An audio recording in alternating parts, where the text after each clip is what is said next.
Colour और भी होंगे ना इसमें? ये जो, हाँ ये वाली, इसमें कलर और भी है ना? अच्छा, यही वो रहेंगे अभी इसमें। अच्छा, प्राइस जो लिखा है यही है ना इसमें? ये मतलब कंफर्म प्राइस है, ये कंफर्म प्राइस है ना आफ्टर? इसमें ब्लैक आता है, सिल्वर आता है। तीसरा कौन सा बता रहे हैं आप? तीसरी कौन सी बता रहे हैं? Shri watch series 3। वो कहाँ है? ये 3 मॉडल आते हैं।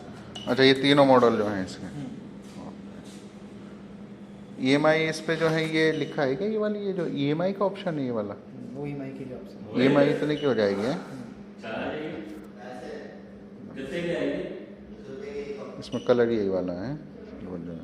थोड़ा वैसा कलर नहीं होगा इसमें? दूसरा ब्लू भी आता है ना इसमें एक?